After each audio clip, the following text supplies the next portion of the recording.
بسم الله الرحمن الرحيم. قال رسول الله صلى الله عليه وسلم: تعلموا الفرائض وعلموها الناس فإنها نصف العلم. الحمد لله رب العالمين، والصلاة والسلام على خير البرية محمد وآله الطيبين الطاهرين. قال المصنف رحمه الله تعالى: ونفعنا بعلومهم آمين. وللجدة السدس لأم كانت أو لأب واحدة كانت أو أكثر إذا كن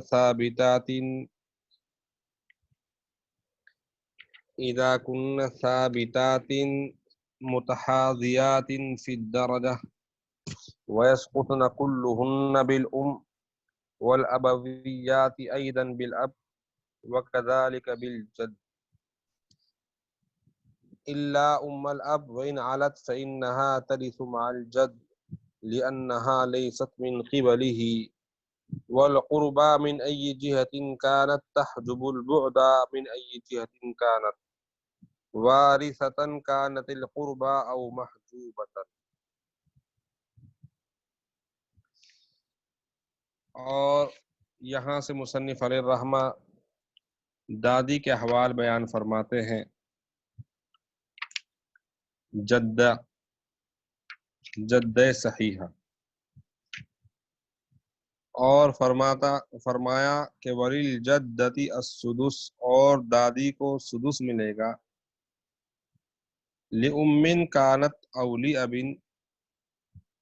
وہ ماں کی طرف سے ہو یا باپ کی طرف سے ہو. واحدتن کانت او اکثر، وہ اکیلی ہوں یا زیادہ ہوں.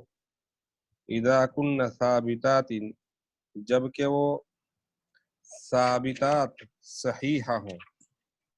ثابتات صحیحات، جبکہ وہ صحیحہ ہوں. متحاذیات فی الدرجہ، درجے میں برابر ہوں. وَيَسْقُطْنَ كُلُّهُنَّ بِالْأُمِّ، اور تمام دادیاں ساقط ہو جاتی ہیں ماں کی وجہ سے. وَالْأَبَوِيَّاتُ أَيْضًا بِالْأَبِ، اور اسی طرح ابویات بھی ساقط ہو جاتی ہیں باپ کی وجہ سے. وَكَذَلِكَ بِالْجَدِّ، اسی طرح دادا کی وجہ سے. الا ام الاب، مگر باپ کی ماں. وَإِنْ عَلَتْ، اگرچہ اوپر تک ہو. فَإِنَّهَا تَرِثُ مَعَ الْجَدِّ، بس بے شک وہ وارث ہوگی دادا کے ساتھ. ام الاب لِأَنَّهَا لَيْسَتْ مِنْ قِبَلِهِ، اس لیے کہ ام الاب یہ دادا کی طرف سے نہیں ہے. وَالْقُرْبَى مِنْ أَيِّ جِهَةٍ كَانَتْ، اور قریب والی دادی جس طرف سے بھی ہو، وہ دور والی دادی کو محروم کر دیتی ہے. من ای جہت کانت، وہ چاہے کسی بھی طرف سے ہو. وارثتن کانت القربہ او محجوبتن، وہ قریب والی وارث بن نہیں ہو یا محجوب. یہاں تک دیکھ لیجئے. مصنف علیہ الرحمہ نے جدہ کے حوال یہاں سے بیان کرنے شروع کیے ہیں، اور یہ ذوی الفروض میں 12ویں نمبر پر ہے. ذوی الفروض 12 ہیں، یہ سمجھو 12 کا نمبر یہاں سے یہ آخری نمبر ہے. اور اسی لیے تمرین بھی شروع کی ہے تاکہ اب ذوی الفروض کے سب احوال ہمارے سامنے آ گئے تو اب ہم تمرین کو حل کریں. اور تمرین یہ سبق سے زیادہ ضروری ہے، اس لیے کہ اس میں پورے جو اب تک ہم نے پڑھا ہے اس کا مراجعہ ہو جاتا ہے، اور ہمیں یہ معلوم ہو جاتا ہے کہ ہم نے کس طریقے سے ان مسائل کو سمجھا ہے یا نہیں سمجھا. تو ان مسائل کو بنانے میں آپ کو زحمت ہوگی یقیناً، لیکن اس سے ہر ایک ساتھی سمجھ سکتا ہے کہ اس نے کتاب کو کتنے اچھے انداز سے سمجھا ہے. تو اس لیے تمرین کا سلسلہ شروع ہوا. اللہ تعالیٰ یہ سلسلہ باقی رکھے ہمیشہ. تو آج دوسری تمرین انشاءاللہ میں دوں گا سبق کے بعد. تو سب ساتھی اس کو بہت اہم سمجھیں. سبق چاہے آگے نہ ہو لیکن یہ تمرین ہونا ضروری. بہرحال یہاں سے جدہ کے احوال بیان فرماتے ہیں. اور جدہ سے مراد کیا ہے؟ تو دیکھیے، جدہ سے مراد جدہ صحیحہ ہے. اور جد صحیحہ کسے کہتے ہیں؟ اس کا ترجمہ ہم نے دادی سے کیا ہے، لیکن اس میں صرف اردو کے اعتبار سے دادی اس میں نہیں بلکہ نانی بھی آ جاتی ہے، چونکہ جدہ جو ہوتی ہے عربی کے اندر وہ دادی اور نانی دونوں مراد ہوتی ہیں جدہ کے لفظ سے، اور چونکہ جدہ صحیحہ، جدہ کی تعریف پہلے آ چکی ہے عبارت کے اندر کہ جدہ صحیحہ کسے کہتے ہیں، تو اس کی تعریف کا اعادہ کر لیتے ہیں کہ جد صحیحہ اس مؤنث اصل بعید کو کہتے ہیں جس کا میت سے رشتہ جوڑنے میں جد فاسد کا واسطہ نہ آئے، یعنی درمیان میں اس کے اور میت کے درمیان جد فاسد نانا نہ آئے۔ تو جیسے باپ کی ماں یہ جد صحیحہ ہے، اور دادا کی ماں یہ بھی جد صحیحہ، ماں کی ماں نانی یہ بھی جد صحیحہ ہے، اور جد فاسدہ جس میں نانا یعنی نانا کی ماں وہ جد فاسدہ ہے۔ تو دیکھیے جو ذوی الفروض جن کو حصے ملتے ہیں وہ جد صحیحہ، اور جد صحیحہ کی دو حالتیں ہیں جو عبارت میں آج بیان آیا ہے کہ جد صحیحہ اس کی دو حالتیں ہیں۔ اگر کوئی حاجب نہ ہو تو جد صحیحہ کو سدس ملتا ہے۔ اب وہ جد صحیحہ خواہ پدری یعنی دادی ہو، یعنی چاہے باپ کی طرف سے ہو، جو باپ کی طرف سے آتی ہے اس کو ابویات کہتے ہیں، جیسا کہ دادی ہے، پڑدادی ہے، اوپر تک چلے جائیے، دادی، پڑدادی، سکر دادی، یہ سب جدہ باپ کی طرف سے ہوئی، ان کو ابویات کہتے ہیں۔ اور ماں کی طرف سے بھی ہو سکتی ہے، جیسے نانی ہے، نانی تو عربی میں اس کو بھی جدہ ہی کہتے ہیں، لیکن اردو زبان میں اس کو نانی کہتے ہیں۔ تو بہرحال دادی ہو چاہے نانی ہو، دونوں کو جدہ صحیحہ میں داخل کہا جاتا ہے۔ تو بہرحال جدہ کی دو حالتیں ہیں، ایک حالت سدس لینے کی ہے، خواہ وہ ایک دادی ہو یا ایک سے زیادہ ہو، تو دونوں سدس ہی میں شریک ہوں گی، ان کا حصہ سدس سے زیادہ نہیں۔ اور دوسری حالت محروم ہونے کی، اب اس کی دلیل حصر بھی دیکھ لیجیے، فرماتے ہیں کہ اگر جدہ کے کل دو حال ہیں، جدات خواہ ایک ہو یا ایک سے زیادہ، کل ترکے میں چھٹے حصے کی مستحق ہوتی ہے بشرطے کہ کوئی حاجب نہ ہو۔ اگر ایک سے زیادہ جدات ہوں تو چھٹا حصہ ان میں برابر تقسیم کر دیا جاتا ہے۔ اور میں نے بتایا کہ جدات اگر باپ کی طرف سے ہوں گی تو ان کو ابویات کہتے ہیں، اور اگر ماں کی طرف سے ہوتی ہے اس کو امویات کہتے ہیں۔ جیسے باپ کی طرف سے ام الاب دادی، ماں کی طرف سے جیسے ام الام نانی، ام الام جو ہے نانی ہے۔ تو اس طریقے سے یہ جدہ کی حالت دو ہو گئی۔ پھر جدات کے مستحق ہونے کی شرطیں آگے مصنف علیہ الرحمہ بیان فرماتے ہیں کتاب کے اندر کہ جدات کے مستحق ہونے کی شرطیں ایک تو یہ ہے کہ جدات صحیحہ ہوں، فاسدہ نہ ہوں، دوسرے درجے میں برابر ہوں، جس کو مصنف علیہ الرحمہ نے فرمایا ہے متحادیات فی الدرجہ، اور تیسرے کوئی حاجب نہ ہو، یعنی ماں وغیرہ، ماں تو سب کے لیے حاجب بن جاتی ہے، اور باپ ان دادیوں کے لیے حاجب بنتا ہے جو باپ کے واسطے سے ہوں، اور دادا ان دادیوں کے لیے حاجب بنتا ہے جو دادا کے واسطے ہوں، جیسا کہ مثالیں آپ کے سامنے آ رہی ہیں انشاءاللہ، ان مثالوں میں یہ سب باتیں سامنے آ جائیں گی۔ اب یہاں اسکرین پر دیکھیے آپ حضرات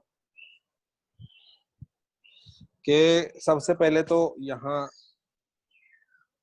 جدہ کے احوال بیان فرماتے ہیں کہ والجدۃ الصحیحہ وہی التی لا يدخل فی نسبتها الى المیت جد فاسد، یہ جدہ صحیحہ کی تعریف ہے کہ جدہ صحیحہ اس کو کہتے ہیں کہ اس کی نسبت میت کی طرف کرنے میں کون نہ ہے، جد فاسد یعنی نانا نہ ہے۔ تو اس کی دو حالتیں ہیں، وللجدۃ السدس لأم کانت او لأب، کہ دادی کو سدس ملے گا ماں کی طرف سے ہو یا باپ کی طرف سے ہو۔ مثال دیکھیے، طارق کا انتقال ہوا، اس نے ام الاب کو چھوڑا ہے پہلی مثال میں اور عم کو چھوڑا ہے، تو یہاں ام الاب یہ باپ کی طرف سے دادی، تو لہذا اس کو سدس دیں گے اور عم کو عصبہ دیں گے، عصبہ بنائیں گے، مسئلہ 6 سے بنے گا، اور ایک سدس ماں کو ام الاب کو مل جائے گا، باقی 5 عم کو مل جائیں گے۔ دوسری مثال میں ام الام ہے، چونکہ عبارت مصنف کی یہ ہے کہ وہ جدہ ماں کی طرف سے ہو یا باپ کی طرف سے، تو باپ کی مثال ہی آ گئی، ام الاب یہ ماں کی مثال ہے، تو یہاں بھی ام الام کو سدس ملا اور عم کو سدس مل گیا۔ تو اس طریقے سے یہ مسئلہ 6 سے بنایا، ایک ام الام کو مل گیا اور باقی جو 5 ہیں وہ عم کو مل جائیں گے جو عصبہ بننا ہے۔ یہ دو مثالیں تو ام الاب کی ہوگی، ایک ام الام کی ہوگی۔ واہ، پھر آگے عبارت ہے واحدتن کانت او اکثر، کہ دادی ایک ہو یا زیادہ ہو۔ ایک کی مثال جیسا کہ ام الاب اور عم، اوپر گزری مثال کہ ام الاب کو سدس مل گیا اور عم کو عصبہ، مسئلہ 6 سے بنائیں گے، ایک ام الاب کو مل گیا اور باقی جو 5 ہیں وہ عم کو مل جائیں گے۔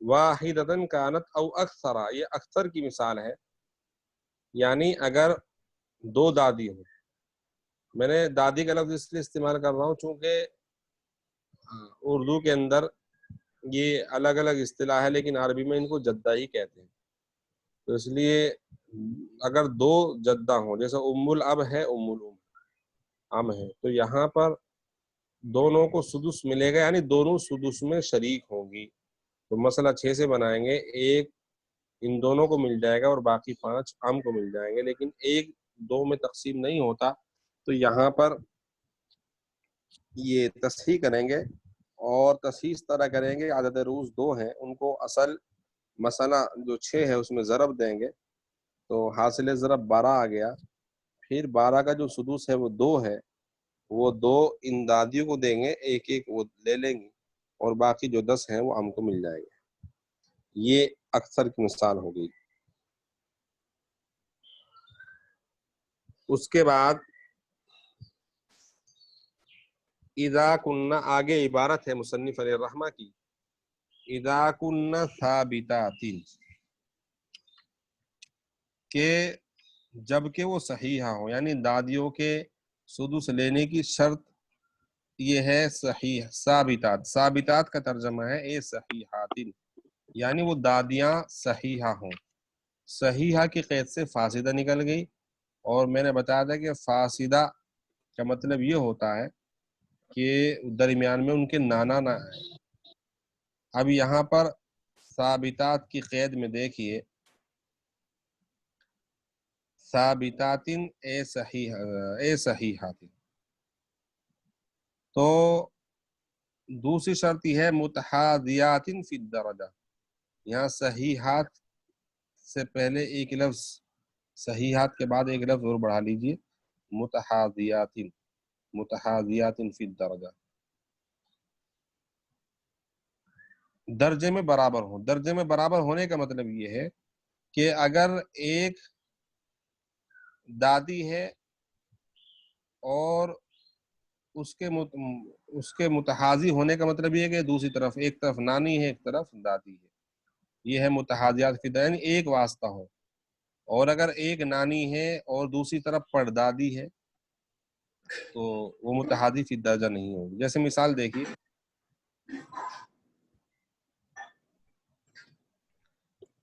مثال دیکھیے، ام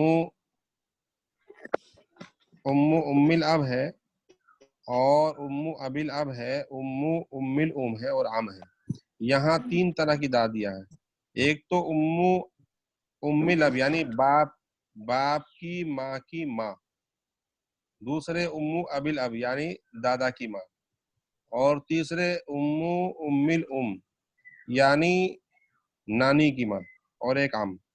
یہاں مسئلہ بنانے سے پہلے دیکھیے کہ پہلے یہ جو دادیاں آپ کو نظر آ رہی ہیں تین، یہ ان میں سب صحیحہ ہے کہ نہیں؟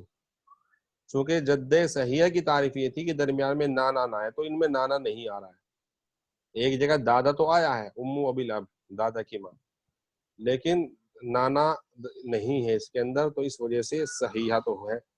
اس کے بعد دیکھیے سب کے سب متحادی فی درجہ ہے کہ نہیں؟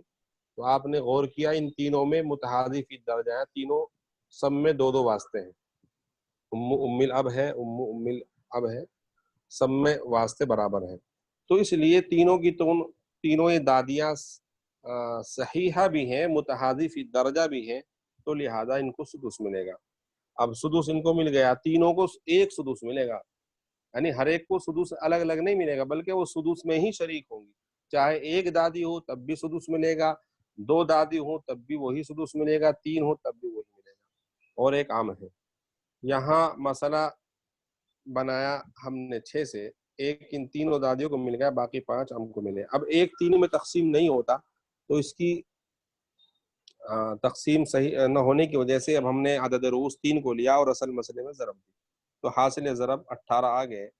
تو اب 18 کا جو سدس ہے وہ کتنا بنے گا؟ 18 کا سدس وہ 3 بنے گا، تو 3 ان دادیوں کے ہو جائیں گے اور وہ ایک ایک کر کے لیں گے، اور باقی جو 15 جو بچے ہیں وہ عم کو مل جائیں گے۔ تو اس طریقے سے اس مثال میں یہ سب باتیں، سب شرطیں پائی جا رہی ہیں۔ تو یہ تو ہوا اذا کن ثابتات اے صحیحات متحادیات فی الدرجہ۔ اس کے بعد ذرا دکھائیے،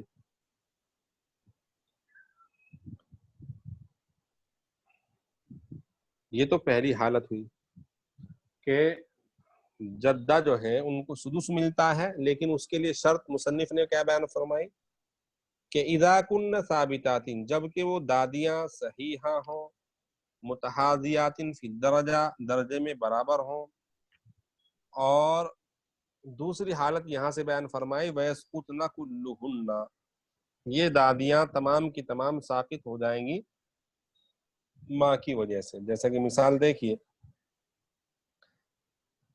اس میں مثال ہے وَيَسْقُطْنَ كُلُّهُنَّ بِالْأُمِّ، کہ ماں جو ہے یہ سب دادیوں کو ساقط کر دیتی ہے، چاہے وہ ماں کی طرف سے آئے چاہے باپ کی طرف سے آئے۔ اب مثال دیکھے، طارق کا انتقال ہوا، اس نے کو چھوڑا ہے، ابن کو چھوڑا ہے، ام الاب اور ام الام۔ یہاں پر کو سدس ملے گا چونکہ اولاد ہے، اور ابن عصبہ ہوگا، اور باقی ام الاب ام الام محروم ہو جائیں گے۔ وجہ محروم ہونے کی ماں کا تحقق۔ کلہن فرمایا کہ تمام دادیاں ساقط ہو جائیں گے، یعنی چاہے ماں کی طرف سے ہوں، امویات ہو یا ابویات ہو۔ ام الاب یہاں یہ ابویات میں سے ہے اور ام الام امویات میں سے ہے، دونوں کی دونوں محروم ہو جائیں گی، اور مسئلہ 6 سے بنائیں گے، ایک کو مل گیا، باقی 5 ابنوں کو مل جائے، یہ محروم ہونے کی حالت ہو گئی، یعنی تمام کی تمام دادیاں محروم ہو جاتی ہیں۔ آگے محروم ہونے کی اور بھی کئی شکلیں ہو سکتی ہیں جس کو مصنف علیہ الرحمہ بیان فرماتے ہیں۔ وہ کیا ہے؟ وہ فرمایا والابویات ایضا بالاب، یہ یہاں پر جو عبارت ہے والابویات، یا یہ گویا یہ یہاں پر محذوف ہے، اے تسقط الابویات، تو اس طریقے سے یہ اس کو مرفوع پڑھیں گے، والابویات ایضا بالاب اے تسقط الابویات ایضا بالاب، یعنی ابویات جو ہیں ساقط ہو جائیں گی بالاب، باپ کی وجہ سے۔ معلوم یہ ہوا کہ باپ کی وجہ سے امویات ساقط نہیں ہوں گی، بلکہ ابویات ساقط ہوں گی۔ اور ابویات میں بھی وہ ساقط ہوں گی جو باپ کے واسطے سے آئے. اب دیکھیں مثال، طارق کا انتقال ہوا، یہاں اب ہے، ابن ہے، ام الاب ہے، ام الام ہے. اس مثال کو اچھی طرح غور سے دیکھیے کہ یہاں اب ہے اور ابن ام الاب ام الام، تو دو طرح کی دادیاں ہیں، ایک ام الاب یعنی باپ کی ماں ہے، ایک ام الام ایک ماں کی ماں ہے. تو یہ جو باپ ہے، اس باپ کی وجہ سے یہاں ام الاب یہ محروم ہوگی، ام الام محروم نہیں ہوگی، چونکہ قاعدہ یہ ہے والابویات وایدن بالاب، جو ابویات ہے وہ باپ کی وجہ سے محروم ہوتی ہے، تو ام الاب محروم ہوگی، ام الام محروم نہیں ہوگی. تو دیکھیے اب مسئلہ کہ باپ کو سدس ملا، ابن کو عصبہ بنائیں گے، اور ام الاب محروم بالاب، یہ بالاب باپ کی وجہ سے محروم ہو جائے گی، اور ام الام اس کو سدس ملے گا.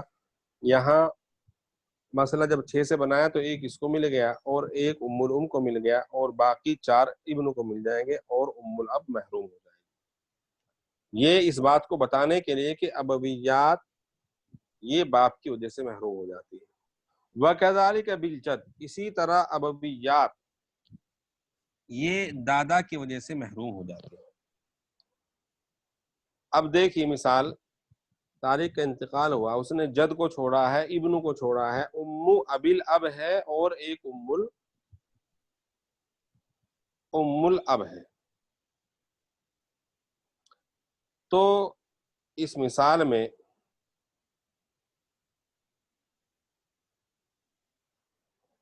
یہ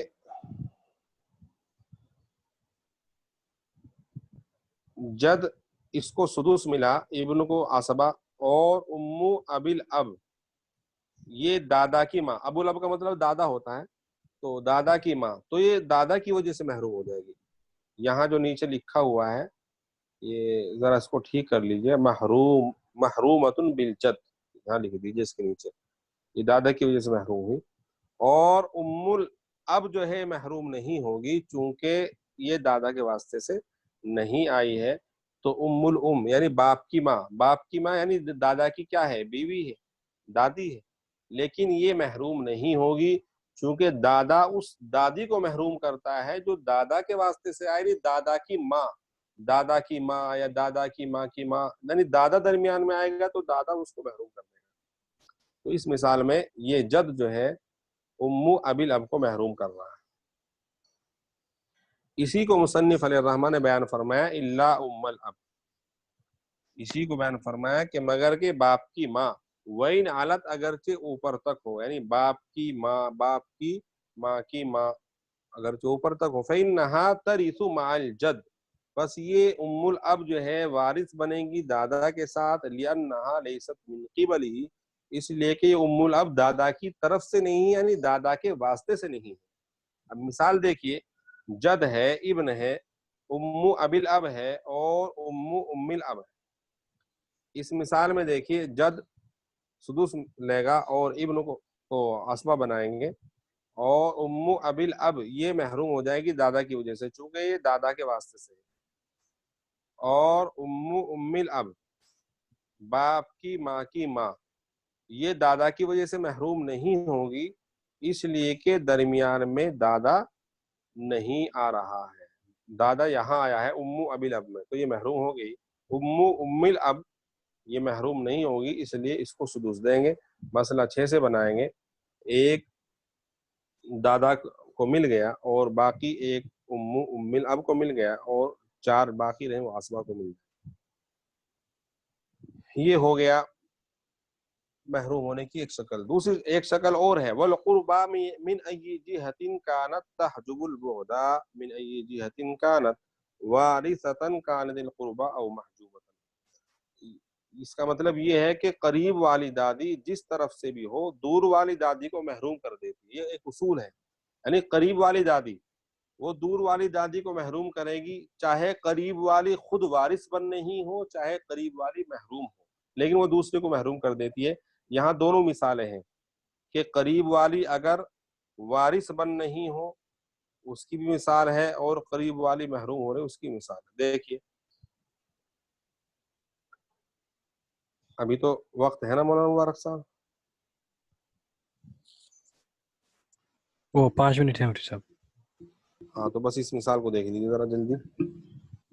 یہ اس مثال میں طارق کا انتقال ہوا، اس نے اب کو چھوڑا ہے، ابن کو چھوڑا ہے. ام الاب اور ام الام، یہاں اب کو سدس ملے گا اور ابن عصبہ بنے گا، اور ام الاب یہ محروم ہو جائے گی باپ کی وجہ سے چونکہ باپ کا واسطہ ہے، اور ام الام یہ محروم ہوں گی ام الاب یعنی قربا کی وجہ سے، چونکہ قریب والی دادی دور والی دادی کو محروم کر دیتی ہے، تو گویا قریب والی خود محروم ہو رہی باپ کی وجہ سے، اور دور والی کو اس نے محروم کر دیا، یعنی ام الام کو محروم کر دیا.